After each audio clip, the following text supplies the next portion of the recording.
Brought to you by Palvi Agrico.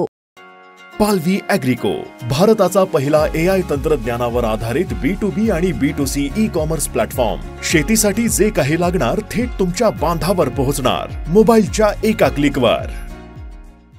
टाकली फिकली असली चढून दे थोडंफार, पण दुसऱ्याचं जर कोणी असं ना वळवळ करत असं ना, घरात घुसवून हाणायची ताकद आमच्या घरात घुसवून. लय सहन केला भाऊ, लय लोकांनी त्रास सहन केला. 75 वर्ष माया मराठ्याच्या, तुला काय सांगावं. कसल्याने यायचं, आमच्या आईला घोडा लावून जायचं. बासरे त्याच्यासाठी जेवण नाही. तुमच्या हातात जे आहे ना इतकं धारदार आमच्या सुद्धा हातात आहे. तुमची जशी भाषा तसं आमची वागायची तयारी आहे. तुम्ही आमच्या लेकीबाळीला जगू देणार, तुम्ही आमच्या पोराला जगून देणार, तुम्ही आम्हाला आरक्षण घेऊ देणार, नोकऱ्या खाऊन देणार. माजलात का दादागिऱ्या करून? दादागिरी तुम्हाला वाटतं तुम्हाला दादागिरी, आमच्या दादागिरी नाही. आमच्या तुमच्या ताकद आमच्यावरती तंगडीला फिरून दगडा वापरायची तयारी. ते बाकीचे नाटक फक्त शिकायचे नाही. मला वाटतं नको, समाज मोठा आहे, मागा लागला, आखडणार नाही म्हणून मी आपला गप गप गप गप घेतोय. हे बोळबोळ इतड भर मुठ भर नाही तर, आणि बोळबोळ बोळबोळ बोळबोळ. 5-6 महिन्यापूर्वी तुम्हाला मी गोष्ट सांगितली होती, प्रत्येक माणसाला सांगितली होती की मी थोड्या दिवसाचा पाहुणा आहे.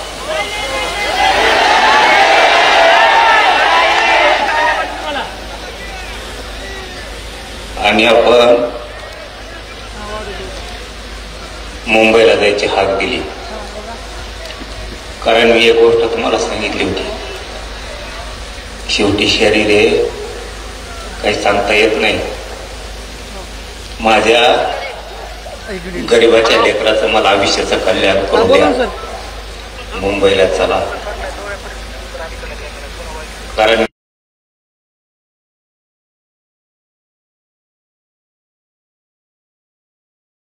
पूर्ण जम केले सर.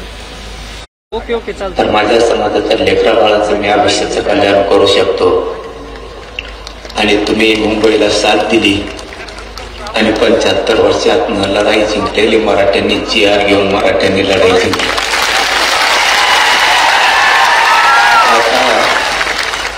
आता मला चिंता नाही. ओके ओके चालतं. मी आता थोड्या दिवसाचा पाहुणा असो किंवा लई दिवसाचा, मला त्याची चिंता राहिली नाही आता. कारण जे जीवनात येऊन जे सिद्ध करायचं होतं ते मी केलंय. तुम्ही पहिली फ्रेम लावायची होती, मी 2-3 न्यायचे. गरीब माझी करतो. गरीब मराठा समाज खूप होरपळत होता. तो होरपळताना बघवत नव्हता. मी कधी ओके ओके करतो. नाटक केलं नाही. मी कधी समाजाला खोटं बोललो नाही. हा ओके चालतंय. ते गोष्ट कधी एखाद्या वेळेस 1-2 पावलं माग पुढं सरकलो असं. ओके चालतंय. एखाद्या चूक झाली पण असं. ओके चालतंय. पण मला दिसत होतं समाज लई तडफडतोय. लेकीवाडी पोरं बाळ जर मोठे करायचे असले तर शेती बरोबर त्याला अडचणीचा आधार देणं गरजेचं. आणि रात्रंदिवस माझ्या समाजाचा हट्ट होता, इच्छा होती त्याच्या लेकरा बाळाला नोकरीपासून शिक्षणापासून लांब राहायला लागू नये. त्याने केलेलं कष्ट त्याच्या डोळ्यात एकता. या 6 करोड मराठ्यांचे लेकर सुखी समाधानी राहावेत,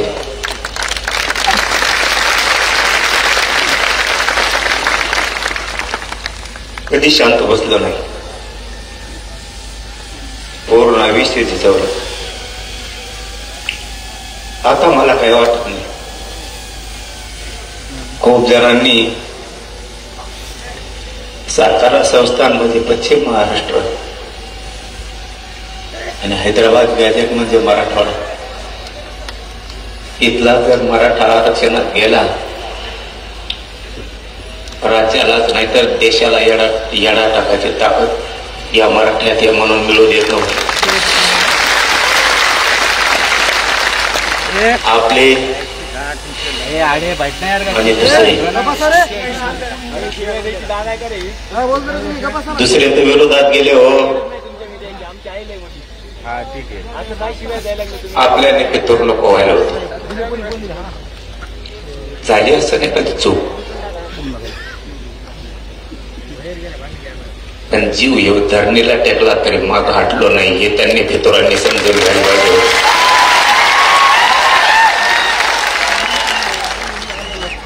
लढणारा मी आहे, लढणारा माझा समाज आहे. तुम्हाला ऐकून तुमच्या रक्ताशी गद्दारी करून जर मी मोठा झालो असतो मग तुम्ही फितुरी करायला पाहिजे होती. तुमचं रक्त आमचं असून सुद्धा इतकं भेसळ रक्तासारखं तुम्ही कसं वागला हे मात्र मराठ्याला नाही कळालं. आमच्या सोबत नाहीच, पण मिळालंय त्याच्यात सुद्धा समाधान व्यक्त करू देत नाही. तुम्हाला आयुष्यात काय देता नाही आलं. एक सांगू का, 45 वर्षाची लढाई जे काहीच करता नाही आलं याला.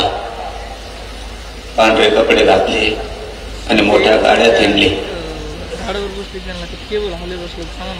फक्त टीव्हीवरती बोलले आणि पुस्तकं वाचले. याच्यातच यांनी यांचे मोठेपण आणि मर्दानगी गाजवली. समाजाने यांना काय देता नाही आलं. मी आणि माझ्या गरीब मराठ्यांनी एका वर्षात 58 लाख लोकांना आरक्षण दिलं. 3 कोटी मराठी आरक्षणात घातलं. मी आणि माझ्या गरीब मराठ्यांनी पुढच्या वर्षात मराठवाड्याचा हैदराबाद गॅजेटियरचा जार घेतला आणि पश्चिम महाराष्ट्राचं सुद्धा गॅजेटियर घेतलं. 2 वर्षात सगळा मराठा आरक्षणात घातला.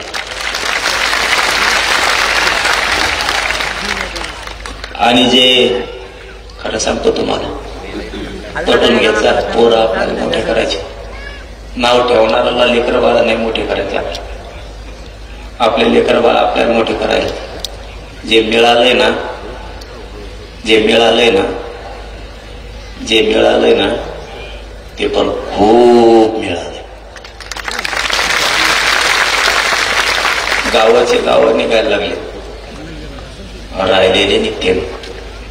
समाधानी राजा ओताळ वागायचं नको. कुणीतरी सांगायचं सगळंच पाहिजे. आपल्याला मग लोक सगळंही मिळून द्यायना आणि थोडं थोडं पण मिळून द्यायना. मी आणि माझा समाज आम्ही बरोबर आमच्या पद्धतीला जाऊन डावट टाकून सगळ्यांच्या मुंडक्यावर पाय दिले. थोडं हुशारीने चला. खाताना विचार करा गरम आहे का गार झाला. नको बरं समाज डुबल असं वागायला नको. आपण दसरा मेळाव्याला जमतो, सभाला जमतो, आंतरवालीत जमतो, मुंबईत जमतो. मजा म्हणून नाही. सांगितलेला तुम्ही विचार सांगितलेला मी जपून ठेवायचा आणि मी सांगितलेला तुम्ही जपून ठेवायचा. तरच मोठे होत नाही तर काय अर्थ नाही.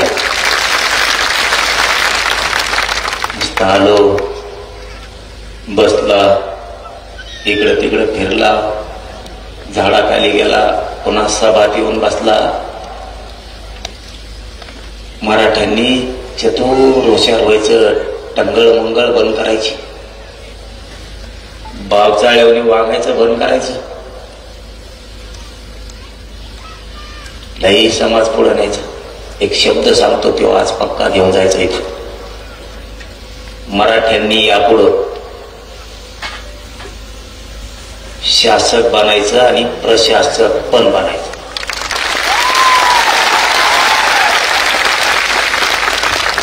मराठ्यांनी डोकं लावून हुशारीनं शासक बना, प्रशासक बनवा. शासक जर बनला कोणाला मागायची गरज नाही पडणार. शेतात काम करता करता, घरात काम करता करता, व्यवसाय करता करता, शेतीचं काम करताना, नोकऱ्या करताना शासक बनायचं डोक्यात राहून दे.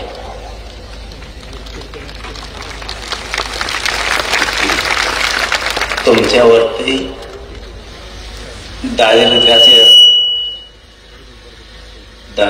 आलेला गंज जर काढायचा असला तुम्हाला शासक बनावं लागणार आहे. कुणी डोक्यावर हात फिरला, कुणी हातात हात दिला, कुणी चहा पाजेला म्हणून आपण मोठे नाही होणार. या दसऱ्याच्या निमित्तानं सांगतो, जातीला सांभाळायचं असलं, जातीच्या अडचणी दूर करायच्या असल्या तर तुम्हाला शासक बनावं लागेल. आणि प्रशासकही बनावं. प्रशासनात एवढी ताकद आहे, दादा जरी असला तरी आता जोडून प्रशासनासमोर बनावा.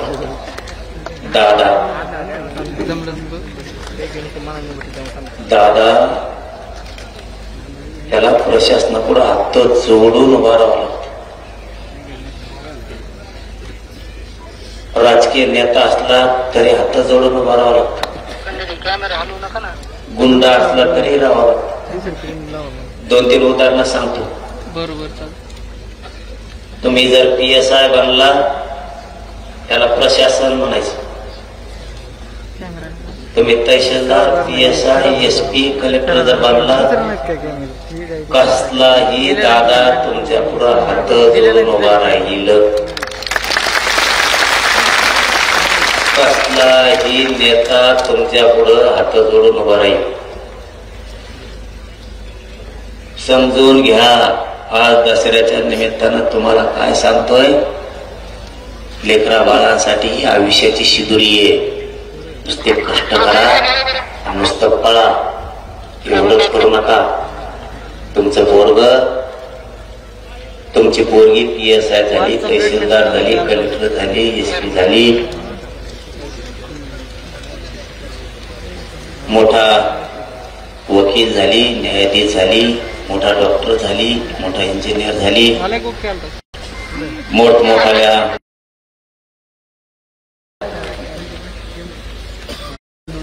तर या गरीब समाजाला बसायला आधार होईना. ऑफिस एखादं बसायला आधार. सगळे बोगस लोक जाऊन बसले तिथं, बोगस आरक्षण घेतलेले, बोगस.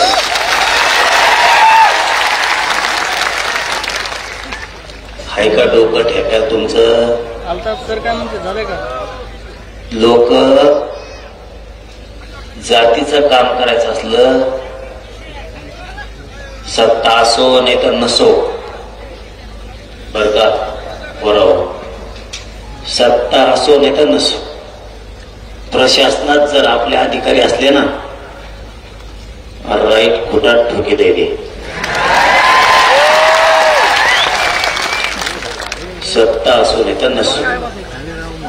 म्हणून आजपासून एक गोष्ट लक्षात ठेवा, आता आपल्याला प्रशासनात लोक घालायचे, खूप पोराने पोरी अधिकारी करायचे प्रत्येक क्षेत्रात. आणि दुसरं, तुम्ही शासक बना, कोणाला फोन लावायची गरजच नाही, लगेच काम. सगळे बसले त्यांचे, आपल्या घरच्या दारात येणे. चूक तुमची आहे. कशी चूक आहे सांगू? सांगतो तुम्हाला चूक आहे तुमची. तुमच्या डोक्यातली दया माया जायना, बरोबर चाल. तुमच्या डोक्यात किडे पडले किडे, हात घाला तुमच्या डोक्यातली दया माया जायना आणखी. तुम्ही हात घाला ना. एखाद्याने जर आपल्या जातीचा अपमान केला, बोलायचं काही काय ना, पण मरूस तर त्याला झटका दाखी द्यायचा. मरूस तर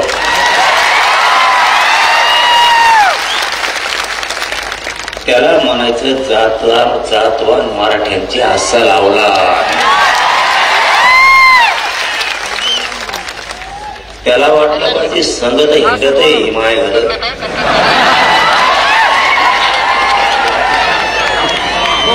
पण इतके माया जवळचे लोक बोलून येणे मला पाळलं कसं. तुम्हाला कडवट बनावं लागन. एक उदाहरण म्हणून सांगतो बाबा, मी बंद करतो थोड्या वेळात. आता बोलू का? शेतकऱ्याचं राहिलं आणखी. नारायणगड देशातला ऐतिहासिक दसरा मेळावा असा आहे की त्याने शेतकऱ्यासाठी लढ्याचे निर्णय घेतले. ते पहिला दसरा मेळावा आहे.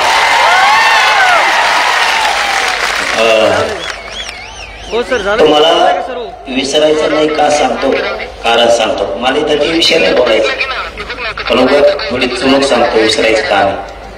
हे काय करते, निवडणुकीच्या आधी थोडं आपल्याला डवची देते आणि डवचिलं की मी तिकडून उत्तर देतो आणि मी उत्तर दिलं की 3 ते 4 महिने गप बसते. त्याचा अर्थ समजून घ्या. दिले नका म्हणू त्याला. नीट काय बोलतोय ते ऐका. ते तिकडून असं एक शब्द आपल्या काळजाला लागण असा बोलते, जसा की गुलामीचं गॅजेट म्हणणारे माकड.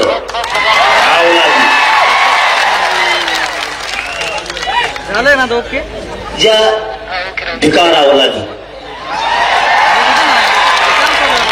गुलामीचं गॅजेट म्हणायचं आणि 3-4 महिने गप बसायचं. मी काय सांगतो नीट ऐका. ते एकटंच नाही, असे जे जे बोलते त्यांच्याबद्दल सांगतो. तुम्ही ना किडे पडेल डोक्यातले जाळून टाका. देणठो जरा काय बर. आता मी सांगितलं मग त्याला उत्तर, आमचं गुलामीचं गॅजेट हे. मग इंग्रज काय तुमच्या घरात राहत होता का?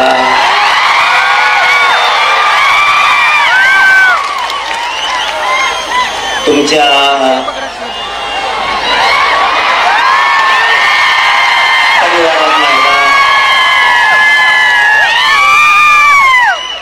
ऐका रे, ऐका ना. मी काय सांगतोय ते ऐका. अर्थाचे गैरअर्थ करते, त्यांच्या घरात राहतो का म्हणजे तरी ते दुसरा अर्थ काढते. तसा अर्थ नाही मा, तसा अर्थ नाही. अर्थ नीट समजून घ्या. मी गडावर ये. अर्थ नीट समजून घ्या. त्यांनी सांगितलं आमचं गुलामीचं गॅजेट हे. त्या नागतोडीला मी बोललो का? नाही बोललो. कोणाला बोट लावायची गरज आहे का? आणि मग मग मी बोट सुरू केल्यावर त्याच्यासाठी लोकांच्या लेकरा बाळाला तुच्छ लेखायचं नाही. तुम्हाला त्याचा अर्थ कळतो का? गुलामीचं गॅजेट आपल्याला लागू केलं म्हणजे गॅजेट गुलामीचं होतं, म्हणजे आपले लेकर सुद्धा गुलाम समजता. खरे हराम करो तुम्ही. आमचे जे जे त्या पक्षात काम करतात तिच्या संग काम करतात. त्या मराठ्याच्या पायदाशी कोण कोण आहेत? हे मराठ्याच्या पायदाशी हो. तुमची खास पायदाशी आहे ना तुमची. तर तुमच्या पोराला तुमच्या जातीला गुलामीची अवलाद म्हणलंय. करतो का प्रचार? झक माऱ्या. अरे 10-5 लाखाच्या कामासाठी कवर साठी तुरे स्वाभिमान जागा ठेवले तो जातीला घाण बोललं गेलं घाण. तुझ्या जे जे तिथं त्या पक्षात तिच्या सोबत काम करतात त्यांच्यासाठी सांगतोय. खास तुमच्या अवलाद जर मराठीची असली ना आता तर तुमच्या मराठीच्या लेकराला गुलाम म्हणलंय गुलाम. मग आपली जर गुलामीची पैदाश आहे असं जर त्यांचं म्हणणं आहे तर मराठ्यांनी तिथं कशाला झक मारायला काम करता. तुमचा स्वाभिमान जागा व्हाव द्या ना. अरे गेलं राजकीय करिअर खड्ड्यात, गेलं 10-5 रुपयाचं काम काढी लावीत. असं जातवान मिशा पिढीणाराची अवलाद आहे. कशाला कोणाच्या पायाखाली काम करता पाय चाटून. आता त्यांनी काय सांगितलं हे गुलामीचं गॅजेट कशाला लागू करता. मोगाचा प्रश्न अर्धवट राहिला तुम्ही तिसरं जोडीता म्हणून सांगतो. मग आता आमचं गुलामीचं गॅजेट हे निजामचं. बर ठीक. मग इंग्रज काय तुमच्या परिवारात राहत होता का घरात राहत होता? त्याचं कारण काय? तुमचा परिवारातला आहे का त्यो? निजाम आमच्या परिवारातला नाही म्हणून गुलामीच. मग आता इंग्रज हे तुमच्या परिवारातला आहे का म्हणून 1931ची जनगणना घेतली. तुम्ही त्याच्या जीवावर आरक्षण घेतलं. तुम्हाला त्यानेच आरक्षण दिलं इंग्रजाच्या जनगणनेनं. इंग्रजाच्या जनगणनेनं आरक्षण दिले तुम्हाला. मग तुम्ही कोण असं आम्ही म्हणायचं का? म्हणलो नाही.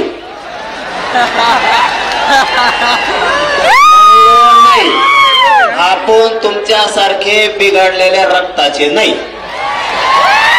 म्हणलो नाही, म्हणणार नाही, म्हणायचं का असं म्हणलो. तुम्ही डायरेक्ट म्हणले आम्हाला पण आम्ही म्हणायचं का म्हणलो. बर याच्या पुढे जाऊन आम्ही असं म्हणलो का की बाबा आमचं गुलामीचं गॅजेट हे. मग तिकडं राजस्थानला अकबर बादशाहकडून पळून आला तर इकडं तुम्ही निजामाची चाकरी करायला लागला. आम्ही असं म्हणायचं का? म्हणलो नाही का? म्हणलो नाही. भेद भेद नसतो. शिकायचं नाही. गप बसलेलं म्हणून गप्पेत. तुम्ही फक्त फेसबुक व्हॉट्सअपला लिहू शकता. ज्या दिवशी सुरू होईल ना त्या दिवशी तुम्हाला विकणार. काही बोलता माझ्याकडे नीट करायची ताकद आमच्या मराठ्यात आहे. काही बोलता. आम्ही म्हणलो का तुम्ही राजस्थानला होते तिकडं बादशाह अकबर होता आणि त्यांनी लय ठोकला दांडकीने तुम्हाला मग पळून इकडं महाराष्ट्रात आला.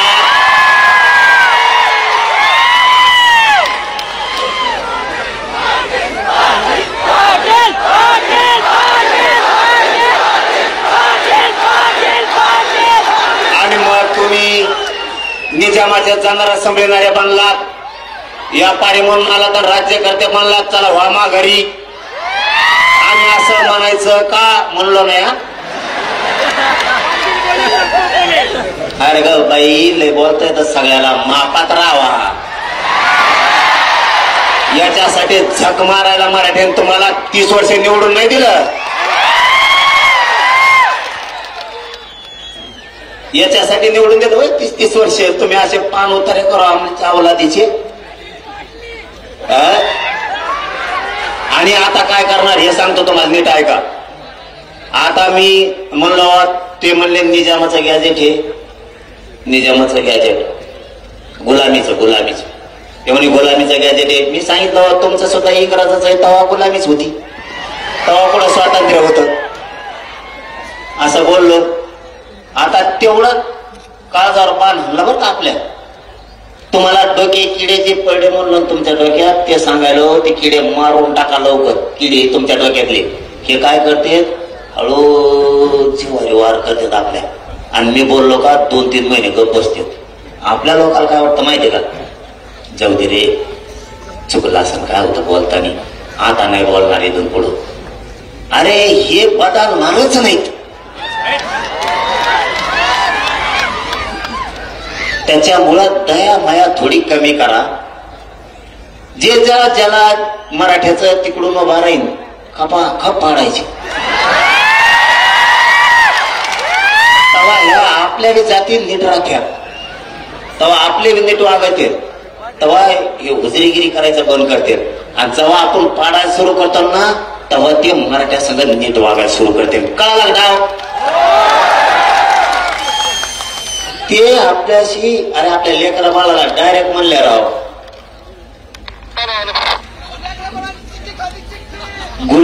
गुलामी, आपल्या लेकराला डायरेक्ट गुलाम म्हणलं गेलं. त्याचा अर्थ असं होतो. आणि मग तुम्हाला लेकरा बाळापेक्षा मोठे ते आहेत का? म्हणून गपजारी बसले ते आपल्या मीडियात बोलतेच जाईल आणि लोकात मध्ये चुकलं बरं काही इथून पुढं नाही बोलणार. मीडियाने ऐकलं ते आणि मग लोकात बोलून काय करतो मीडियात म्हणा मग सोडून देतो आम्ही. हे जिवारी वार करतात कळून देत नाहीत. तिसरा मुद्दा 2 सांगितले, शासक बना प्रशासक बनव. दुसरा सांगितला येऊ इथून पुढे जेव बोल त्याला सोडीत जायचं नाही. तिसरा मुद्दा आहे महत्वाचा आहे. कधीच आजपासून ओबीसीला दोष द्यायचा नाही. बघा डोक्यात उजाड पाडू घ्या. आपण काय करतो एक जरी नेता बोलला तरी आपण म्हणतो ओबीसीचे नेते घाणे. ओबीसीचे नेते नाही, याच्यात ओबीसीचा काही संबंध नाही. समजा माळ्याचा सगळा दोष आहे का? काही सगळ्या माळ्याचा दोष आहे का? ते छड्या भाव चालायला जाण्याचं.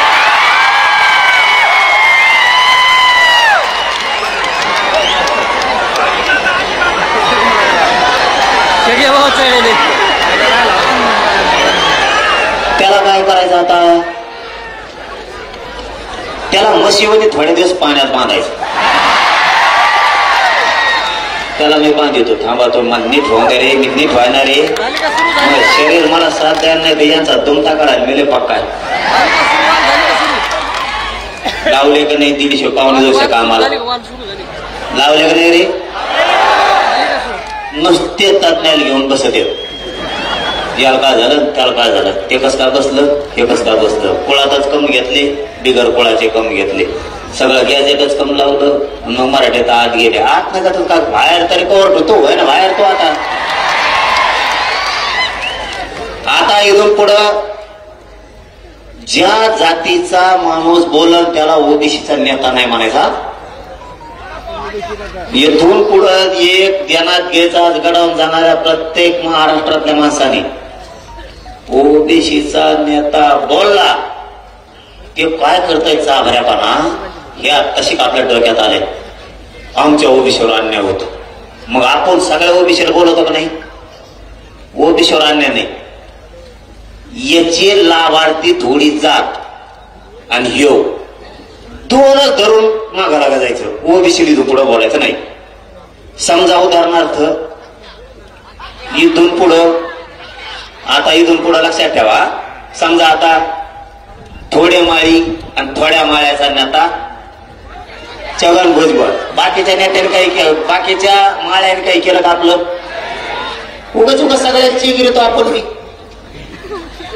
छगन भुजबळ आणि त्याचे लाभार्थी माळी तेवढीच जात, बाकीच्या माळी आपली. धनगराचा नेता आपल्या विरोधात बोलला, धनगराचा नेता आपल्या विरोधात बोलला. समजत आहे तुम्हाला मी काय बोलतोय? धनगराचा नेता आपल्या विरोधात बोलला, सगळ्या धनगराचा संबंध नाही. ते थोडं ते 10-5 त्याचे धनगराचे लाभार्थी आणि त्यो बाकीच्या धनगराला देणं घेणं नाही. त्यामुळे इथून पुढे जो जातीचा बोलल ना त्याला त्याच्या जातीत तोलायचा. आता ओबीसीत तोलायचं नाही. म्हणजे बाकीच्या ओबीसीचा बिचारे लवार कुंभार ढोवार काजी असते धोबी परी नावी जेवढे या लवकरच उगाच गावासाठी किडेराकडेच कामी नाही. आणि सगळ्या ओबीसीचा फायदा 2-3 घेते ही एक लक्षात ठेवा. एक आता चौथा मुद्दा सांगतो. आपल्याला 7-8 दिवसापूर्वी विखे पाटील साहेबांचा फोन आला आणि त्यांनी सांगितलं की बाबा तुम्ही दसऱ्याला आंदोलन डिक्लेअर करणार आणि सातारा संस्थाचा करायचं सुरू. माझ्या बॅगची स्क्रीन शांततेनं ऐका. एक 15-20 मिनिटात सगळं उरकून घेऊ आपण. 15-20 मिनिटात सगळं उरकून घेऊ. शांत राहा. लय महत्वाचे विषय. माझ्या बॅगची स्क्रीन पण पडली. आणि मग विखे पाटील साहेबांचा फोन आला. शांत बसता का? नाही तर मला सांगा काय मी नीट करू शकतो. आणि दुसऱ्याचा जर असला तर घरात जाऊन नीट करू शकतो. माया नादी लागायचं नाही. तुम्ही 12चे तर आम्ही 14चे. कसल्या भानगडीत पडायचं नाही. शांत राहून द्यायचं. मराठ्याचा असल टाकली फिटली असली चलून दे थोडंफार. पण दुसऱ्याचं जर कोणी असं ना वळवळ करत असं ना घरात घुसवून हाणायची ताकद आमच्यात. घरात घुसवून लय सहन केला भाऊ. लय लोकांनी त्रास सहन केला. 75 वर्ष माया मराठ्याच्या. तुला काय सांगावं. कसल्याने यायचं आमच्या आईला घोडा लावून जायचं. बासरे त्याच्यासाठी जीवन नाही. तुमच्या हातात जे आहे ना तितकं धारदार आमच्या सुद्धा हातात आहे. तुमची जशी भाषा तसं आमची वागायची तयारी आहे. तुम्ही आमच्या लेकीबाळीला जगू देणार. तुम्ही आमच्या पोराला जगून देणार. तुम्ही आम्हाला आरक्षण घेऊ देणार. नोकऱ्या खाऊन देणार. माजलात का दादागिऱ्या करून. दादागिरी तुम्हाला वाटतं तुम्हाला दादागिरी. आमच्या दादागिरी नाही. आमच्या तुमच्या ताकद आमच्यावरती तंगडीला फिरून दगडा वापरायची तयारी. ते बाकीचे नाटक फक्त शिकायचे नाही. मला वाटतं नको. समाज मोठा आहे. मागा लागला आखडणार नाही. म्हणून मी आपला गप गप गप गप घेतोय. हे गोळगोळ इतड भर मुठ भर नाही तर आणि गोळ गोळ गोळ गोळ गोळ गोळ नाही ना. आम्ही जाऊ द्या म्हणतो. आपला एखादा डोकं जरी फुटलं तरी आपण म्हणतो जाऊ द्या. त्याला वाटलं भेट येत नाही. भाऊ फुटाण्याला सुद्धा सापडायचं नाही. तुम्ही फुटाण्याला मला उगाच जे नाही बोलायचं ते बोलायला लावू नका. विषय चालला. विखे पाटील साहेबाचा फोन आला. त्यांनी सांगितलं पाटील दसरा तुम्ही म्हणला दसऱ्याला ये. मला संडासच लागलेलं झालंय. मुंबईत गेल्यापासून असा धाक पडलाय. अर्ध मंत्रालय मुंबईच्या बाहेर गेलत. म्या बळच धाडस लावून कॅबिनेटरच्या हातात हे आणि त्यो जीआर कॅबिनेटना काढलेला. कुठला जीआर काढताना कॅबिनेटना काढावं लागतं.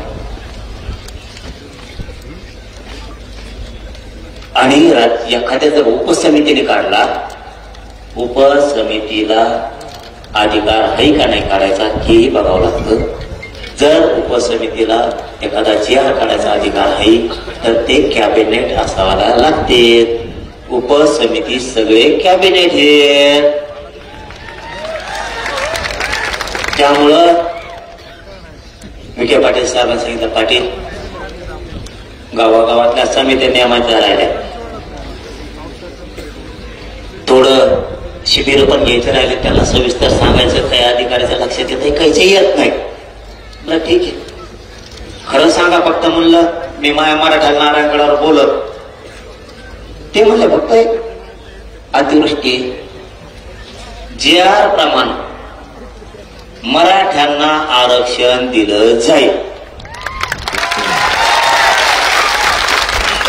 ठीक आहे म्हणलं. मग म्हणू का मीडिया. ते म्हणले मान. माझं असं म्हणणं आहे आपण आता डिक्लेअर करणार होतो तर टाकू.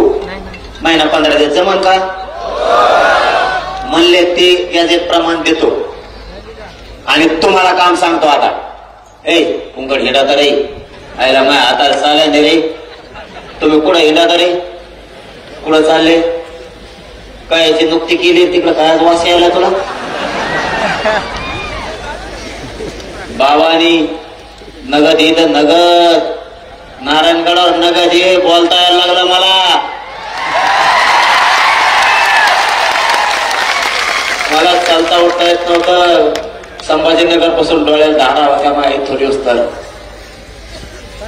इथं लय शक्ती अपार बाबा. इथं सोपं नाही. इथं जर खोटं केलं ना कार्यक्रम होतो हो माणसाचा. इथं नगद आहे, इथं लई येड्यावर करीत जाऊ नका. माय हात सोडून तुम्हाला विनंती आहे.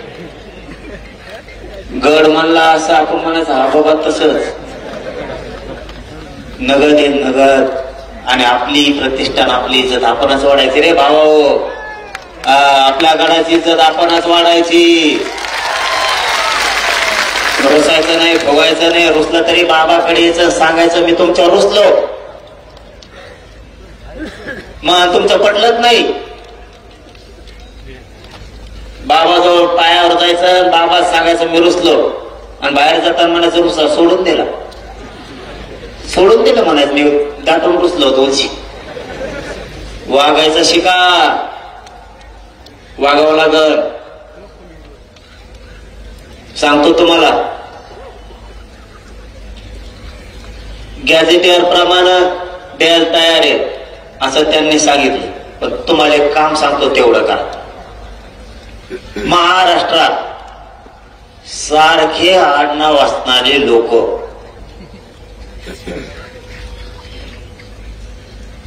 महाराष्ट्रात सारखं आडनाव असणारे लोक म्हणजे महाराष्ट्रात तुमच्या आडनावासारखं कोणाकडेही कुणबी प्रमाणपत्र जर निघालं असलं तर त्याचं शपथपत्र घेऊन मराठवाड्यातल्या लोकांनी अर्ज दाखल करा. नुसतं बोंबलू नका. आरक्षण नाही ना आरक्षण नाही, काम करा. पुन्हा एकदा सांगतो, नीट ध्यान द्या. ए मागचे काय बोलबोल करता रे, हलू नका. काय उपयोग मुंबईत जाऊन, काय बाय मुंबईला तुमचं आता काय सांगावं तुम्हाला.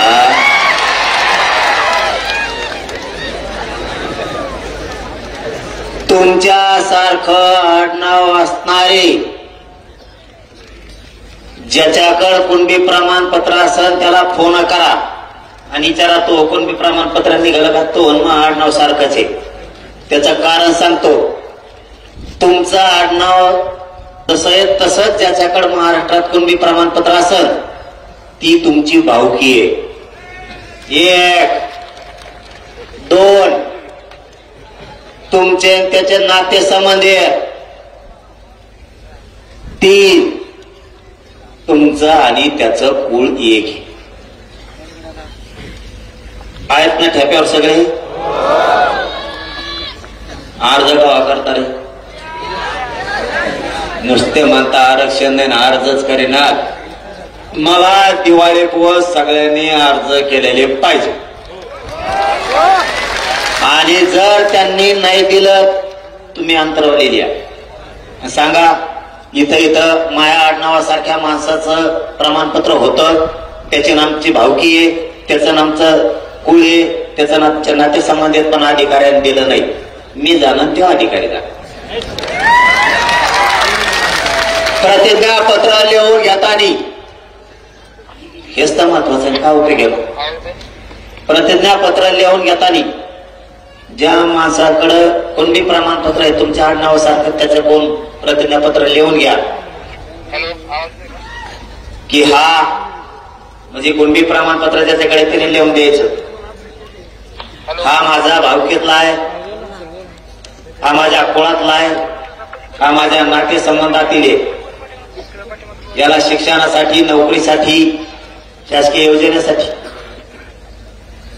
माझ्या कुणबी प्रमाणपत्राच्या आधारे याला कुणबी प्रमाणपत्र देण्यात यावं. कारण तो तुमच्या भावकीतला झाला, कुळातला झाला, नात्यातला झाला. चांगलं आणखीन दुसरा कोणाकोण विचारून सुद्धा प्रतिज्ञापत्र चांगलं करून घ्यायचं आणि अर्ज सादर करायचे. स्थानिक चौकशी अहवाल प्रत्येक सेतू केंद्रावर. गरीब लोक समजून घ्या, गरीबाला काय करावं कळाना. स्थानिक चौकशी अहवाल म्हणून एक अर्ज आहे सेतू केंद्रावर, तो काढून आणायचा. त्याच्यावर जे कागदपत्र आहेत ते सगळे कागदपत्र जमा करायचे. ते कागद घेऊन तहसीलदारकडे जायचं आणि तहसीलदारला सांगायचं कुणबी जात प्रमाणपत्र निघण्याचा अर्ज भरून घे. तो म्हणून कागदपत्र आधी अर्ज देतो आणि कागदपत्र घेऊन ये. त्या म्हणायचं अर्ज देतो नाही, कागदपत्र घेऊन आलोय, अर्ज भरून घे आणि प्रमाणपत्र दी. कळाला आता मोकळं मोकळं. आता ह्यो मुद्दा क्लिअर झाला. आता राहिला मुद्दा शेतकऱ्याचा. माझं सरकारला जाहीरपणानं सांगतो, एक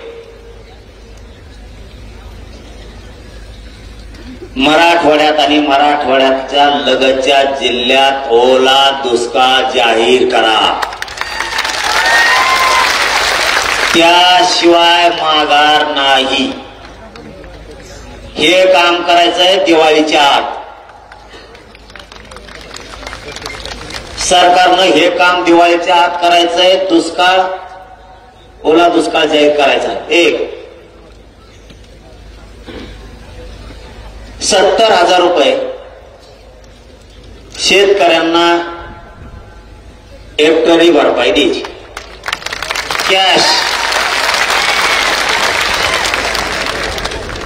पिकं जळाले ना पाण्याने, 70,000 रुपये हेक्टरी कॅश द्यायची. मुद्दे झाले 2. मनोज जरांगे बोलतो ते करतो. त्यामुळे तुम्ही मुद्दे ध्यानात ठेवा. आता तुम्ही समजायचं, आता मात्र शेतकऱ्यांची खरी फाईट सुरू झाली. आता समजायचं तुमच्या पदरात पडलं, आरक्षण पडलं नाही. आणि मी म्हणलेलं हे पडलंच म्हणून समजायचं. फक्त आता तुम्ही नीट डोकं लावून ऐकायचं आणि वेळ द्यायचा. वेळ देणार का? पहिला मुद्दा सांगितला, दुष्काळ ओला जाहीर करायचा दिवाळीच्या आत. दिवाळीच्या आत 70,000 रुपये हेक्टरी द्यायचे. कुणाला? शेतकऱ्याला, पण सरसकट. सरसकट कुणाला? ज्यांचे शेत वाहून गेले नाही त्यांना.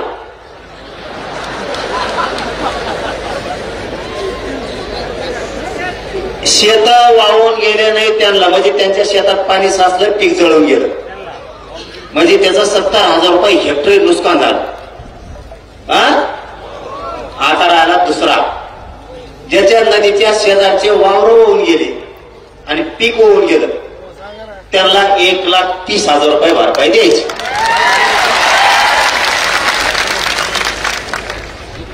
आपलं असंच असतं. तज्ञ नाही ना, अभ्यासक नाही, कोण नाही. त्या अभ्यासक भंगार सगळ्या दुऱ्याचे कुंकड काही सांगायचं आपल्या आपल्या हिशोबाने बरं गरीबाला मिळत. तज्ञ नको ना, अभ्यासक नको, तिकडं पुस्तकं नालीत वाचित बस म्हणा वड्यात. ज्याचं शेत वाहून गेलं आणि पीक पण त्याच्या बरोबर गेलं, त्याला 1,30,000 रुपये द्यायचे. हे झाले 2 काम. आणि तिसरं काम, ज्याचे जनावर वाहून गेले, ज्याचा कांदा वाहून गेला, ज्याची सोयाबीन वाहून गेली, ज्याची बाजरीचे खळे होणार होते वाहून गेले, त्याचे सोनं वाहून गेलं, त्याचं धान्य वाहून गेलं, यांना शेतकरी सांगल तसा पंचनामा करून 100% भरपाई द्यायची. म्हणजे घर पडलं, शेळ्या वाहून गेल्या, जनावर वाहून गेले, म्हशी वाहून गेल्या, काहींचे कांदे वाहून गेले, काहींचे बाजऱ्या काढल्या होत्या ते वाहून गेल्या, काहींचे सोयाबीन काढून ठेवलं होतं ते वाहून गेलं, काहींचं सोनं गेलं, घरातल्या भांडे वासनं गेले, मोटरी गेल्या, पाईप गेले, कोठा वाहून गेला, काहींचे भितळं घर वाहून गेले, काहींच्या नळ्या वाहून गेल्या, काहींची सौर ऊर्जा वाहून गेली.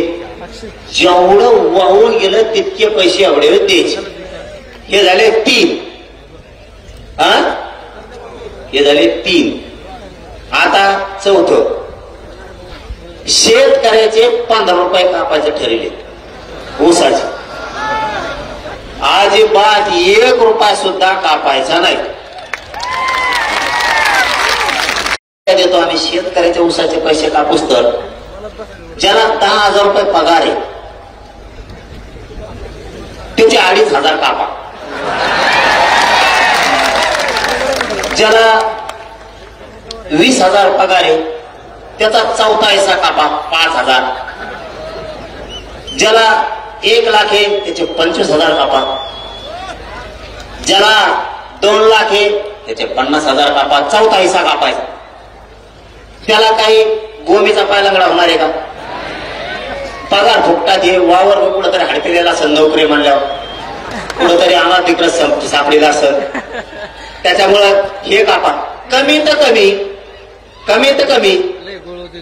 कमी 4-5 लाख अधिकारी असतील नोकऱ्यावाले सगळे 10 लाख. या 10 लाखातच जवळपास 1000 कोटी रुपये जमा होते. हे प्रत्येक राजकीय पक्षाकडे हे करायचा. सरकारला सांगतो, मुख्यमंत्र्याला सांगतो, हो ते पैसे कापायचे नाही, ते नोकऱ्यावाल्याचे पुरेचे पैसे कापा. टोटल 1000 रुपये ठेवू नका. त्याचे 4था हिसाब आपण टाका, शेतकऱ्याला वाटा. इकडे शेतकऱ्याच पुढे गावा आणतो, त्याचे 5-8 खायची येळ आली, तू कुठं खातो रे? ते जमणार नाही. एकर भर ऊस लावायचा, त्याच्यात तुला 5 रुपये द्यायचे, तो जर गाडी लागली काय तिकडे, आणि तो पोराचा टायरच 1 लाखाचं आहे गाडीच. ही केवढं ती गाडी. दुसरा मुद्दा, एका पक्षाकडं 1,000 लोक आहेत मराठ्यावर. निवडणुकीच्या दिवशी म्हणतात 500 कोटी ती नाही देतोय, कंपनी बंद पाडी. आता रोग आला का सरकारला? जेवढे व्यावसायिक उद्योगपती येत, राजकीय लोक येत, खासदार आमदार येत, मंत्री येत, याच्याकडे प्रॉपर्टी 1000 कोटीचे आहेत ना. 1 एकर ऊसावाल्याचे 5 रुपये कापी तू कशाला? आता देवेंद्र फडणवीसची प्रॉपर्टी कमी असेल ना, कापेवर अर्धी दान शेतकऱ्याला. अजित पवारची कमी आहे का? अजित पवार टिकले काढी लागली का? त्याचे कापे हो. शिंदे साहेबांकडे काही रोग आलाय का? त्यांची कापे हो प्रॉपर्टी. उद्धव ठाकरेकडे काही कमी पडलं का? त्यांचं कापे हो. शरद पवारकडे पुरी काढीत लागली का? त्यांची कापे हो. काँग्रेसचे येत नाना पटोले, सोनिया गांधी, इंदिरा गांधी, तो कोणता गाव लाल भडक गांधी, दुसरा कोणता आहे त्याची कापे हो. यांच्या प्रॉपर्ट्या कमी आहेत का? ती आंबाडी, त्याचं तेल मीठ बंद करा ना. सगळं त्याचे पंप येत. त्याला म्हणा एक दिवस तो जे रिलायन्स पंपाचा व्यवसाय येतो, एका दिवसाचा एका पंपावर 3 शेतकऱ्याला ऊस कुठं कापतो? तिकडं आमचा फेसबुक पडलं पाणी हळूहळू सरा ना, आमचं कुठं कापते तो गाछ पाण्याला? तिकडं लय मोठं होत आला ना. त्या राज ठाकरेकडे काही कमी आहे का? त्याच्या सगळ्या ट्रॅव्हल चालायला कापे हो त्याच्या. नारायण राणेकडे काही कमी पड असलं त्याला ती ऊसाचे 5-8चे त्याचे कोण घे. मग विकेंडकडे येतं, मोहिते घराणे येतं, निंबाळकर घराणे, चव्हाण घराणे, देशमुख घराणे येतं. त्या छग्याला 2-4 पोते भरून द्या पैशाची. त्याची काडी लागली असती पुढे तर त्यात जवळ नसत. इकडे निजामी गॅझेट म्हणणारे यांच्याकडे काही असले तर बघा, बोलायला तर लय उतू येतं तोंड तवाच. इकडे ती म्हणा थोडी. आणखी कोण असले तर ते वगळंटी वार एक तो काँग्रेसचा, त्याच्याकडे काही असले तर बघा. ते 56 पुळे, त्याच्याकडे काही पैसे असते, त्यांनी ते कुठ्याची कंपनी तर पण पाहिली. 200 कोटी दिले नाही म्हणून त्याला निवडणुकीला. असे करा ना गोळा. अंबानी कोण करा, टाटा कोण करा, तो आणखी कोण तो नाही का टपुरा कोण आहे ते शिंदे साहेबाचे आमदार पळून घेऊन गेले ते टपुर.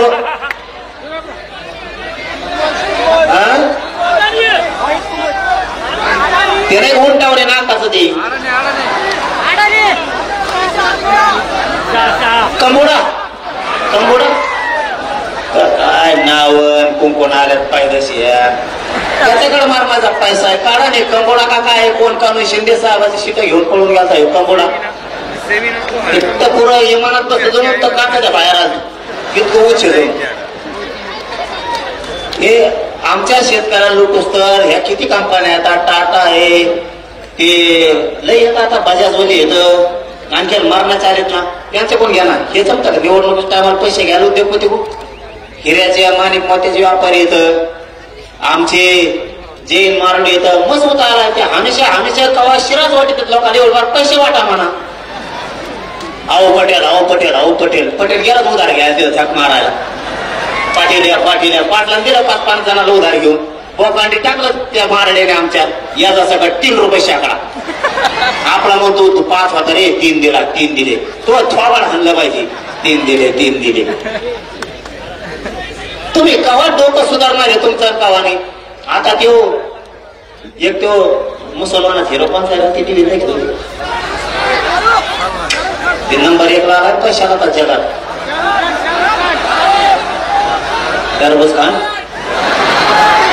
शाहरुख खान, हा तो देशात नंबरला 1 ला आला. 3 म्हणा इकडे जरा. हा हे नाही का जमत मुख्यमंत्र्याला. इतके हिरो येत यांच्या गाड्या लोक सांगत आहेत या काय कधी 12-12 कोटीची गाडी. हो आपण लोकांच्या गाडीत बसलो तर तेव्हा त्याने आलिशान गाडी घेतली. तो तुतार आणला पाहिजे, आलिशान घेतली. त्याच्या गाडीत बसून आला म्हणा आलिशान गाडी घेतली काय त्याच्या डिझेलला टाकलं मला पैपेवा लागला रिक्षा. यांच्याकडे जर इतकं आहे हे समजून घ्या. हे विनोद नाहीये.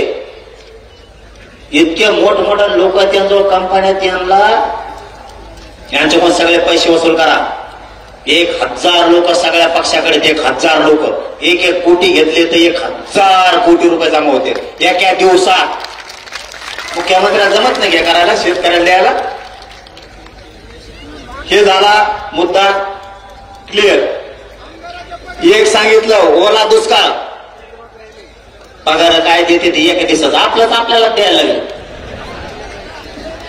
हे आपल्याला द्यायला. मुख्यमंत्री देवस्थानाला पैसे मागते, देवस्थान 1-1 कोटीची मदत करते.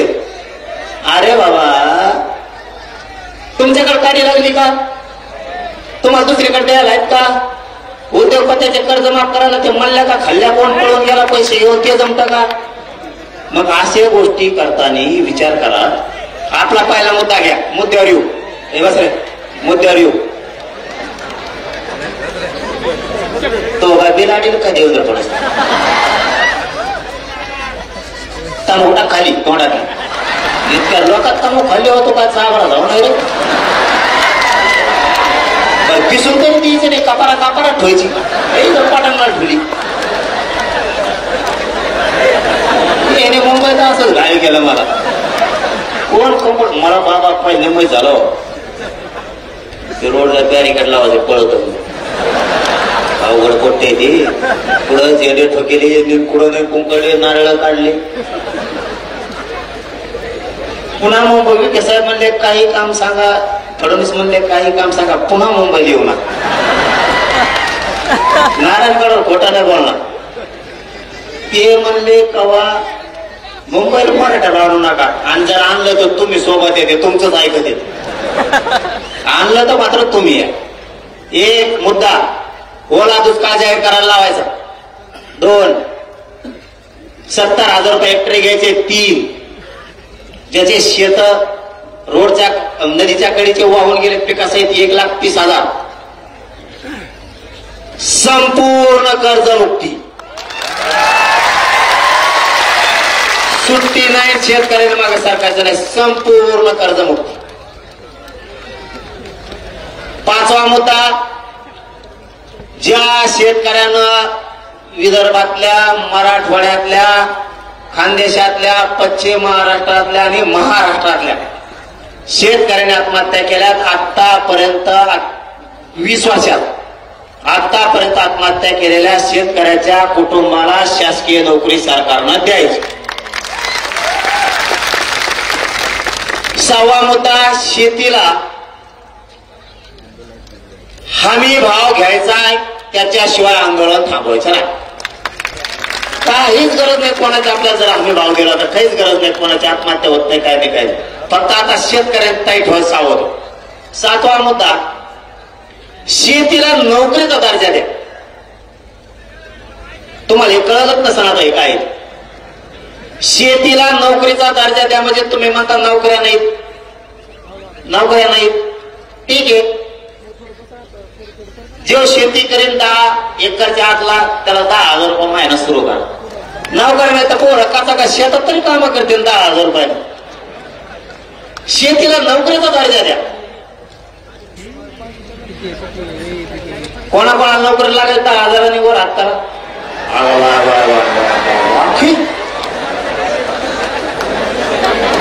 मग आहे का नाही चांगली मागणी आपली? शेतीला तुम्ही म्हणता नोकऱ्या नाहीत, शेती कशी देन पोरं नाक तरी लागल पोरायला, शेतात काम करायचं त्या पगारामुळं, पोरं शेतात काम करणं, पोरं वावरही करायला लागलेत. आणि 7वा मुद्दा, शेत इकायचे नाही, शेत कोणी इकायचे नाही. आता हे जर दिवाळीपर्यंत केलं नाही, आता सांगितलेले 7 मुद्दे सरकारनं जर केले नाही, त्यात काही राहिला का आणखी. आणि 3 ट्रिगर, 8वा मुद्दा, पीक विम्याला यांनी 3 ट्रिगर बसवले, ते ट्रिगर उठवायचे, पीक विमा सगळा द्यायचा. हे जर दिवाळीपर्यंत केलं नाही तर आपण एक काम करू, महाराष्ट्रातले सगळे शेतकरी एक तर धाराशिव जिल्हा किंवा बीड जिल्ह्याच्या बाउंड्रीवरती बैठकीला बोलू, किंवा जालना जिल्हा, संभाजीनगर, जळगाव, बुलढाण्याच्या मधी बाउंड्रीवर जर कुठं जागा असेल तर तिथं महाराष्ट्रातले सगळे बैठकीला बोलू, किंवा मग अहिल्यानगर, सोलापूर किंवा बीड जिल्ह्याच्या बाउंड्रीवरती एखादं गाव शोधून तिथं बैठकीला शेतकरी बोलू आणि किती तारखेला आंदोलन सुरू करायचं हे सांग. आधी बैठक घेऊ आणि नंतर आंदोलन सुरू करू. शेतकऱ्याला न्याय देऊस तर मागं हटायचं नाही. आणि 15 ते 1 महिन्याचा वेळ आपण सरकारला पुन्हा गॅजेटसाठी देतोय, त्याच्यानंतर नाही.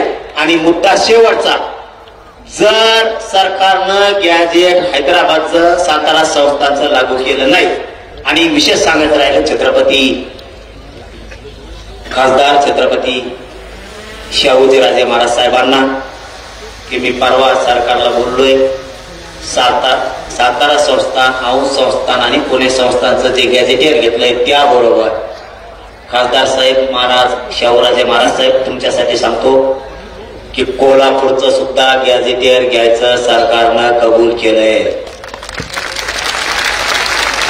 जर सरकारनं मराठवाड्यातल्या सगळ्या मराठ्यांना दिवाळीपर्यंत आरक्षणात नाही घातलं आणि आजपासून दिवाळीपर्यंत म्हणजे 1 महिनाभर किमान जर शेतकऱ्यांचे प्रश्न मार्गी नाही लावले तर जिल्हा परिषदला सरकारचं एकही सीट शेतकऱ्यांनी निवडून येऊ द्यायचं नाही. याला जोडून दुसरा मुद्दा, शेतकऱ्यांच्या मागण्या दिवाळीपर्यंत मान्य केल्या नाही तर सरकारनं जिल्हा परिषद, नगर परिषद निवडणुका घ्यायच्या नाही, नसता बॅलेट आमच्या गावात आम्ही लावून देणार नाही. महाराष्ट्रातल्या सगळ्या शेतकऱ्यांची कर्जमुक्ती केल्याशिवाय, ओला दुष्काळ जाहीर केल्याशिवाय, त्याला मागल 100% त्याचं नुकसान भरपाई दिल्याशिवाय, पीक विमा दिल्याशिवाय आम्ही निवडणुकीची तारीख घोषित करून देणार नाही. तर तुम्ही जर केली तर मंत्र्यांना महाराष्ट्रात सभा घेऊ द्यायची नाही. ठरलं का? आणि गॅजेटचं सुद्धा सुविधा लागल, काळजी करू नका, गॅजेटचं सुविधा लागल. 100% गॅजेटचं सोयीला लागणार नसता महाराष्ट्रात नेत्याला फिरून देणार नाहीत आपण, त्याची काळजी करू नका. फक्त सगळ्यांनी अर्ज करा आणि दिल्लीला पण जायचंय, काळजी करू नका. दिल्लीला येणार का तुम्ही सगळे? पण सांगतो तारीख दमान तुम्हाला, थांबा थोडं. आधी या 2 गॅजेटच्या अंमलबजावणी होत्या, सातारा संस्थान आहे पश्चिम महाराष्ट्राचे. आणि सगळ्यांना विजयादशमीच्या खूप खूप शुभेच्छा देतो. तुम्हाला दमानी गावाकडे जा, मला दवाखान्यात जायचंय, त्याच्यामुळे सगळ्यांनी दमाने जा रे बाबा हो. एक जीवाने राहा, एक विचार फुटून देऊ नका, एकमेकाला साथ द्या. जातीला कुठं अडचण आली जातीच्या मदतीला उभा राहत जा, सुखादुखात जा. शेतकऱ्याच्या मदतीला धान्य कापडा घेऊन जा, तेल मीठ घेऊन जा, त्यांना पीठ मीठ घेऊन जा, त्यांच्याकडे तळायला लाईट नाही आहे ती घेऊन जा. तुम्हाला कपडे देता आले कपडे द्या, हाताला पांघरायचं द्या, एखादा गोणी बाजरी ज्वारी देता आली तर द्या. तुम्हाला जे जे सहकार्य करता येईल, बिस्किट पुडा देता आला तर शेतकऱ्याला द्या. जात बघू नका, या जातीचा आहे त्याला मी देत नाही असं म्हणू नका. ज्याच्यावर पावसाचं संकट आलंय त्याला सगळ्यांना तुम्ही धान्य द्या, त्याच्यात जात बघू नका, आपल्याला विरोध केला नका, तुमचा अपमान केला तरी सहन करा, तुम्हाला शिव्या दिल्या तरी सहन करा, सांगितलेला शब्द ध्यानात ठेवा, शांत राहा. जे लय वचवच करताय मराठवाडा आणि पश्चिम महाराष्ट्र आरक्षणात गेल्यावर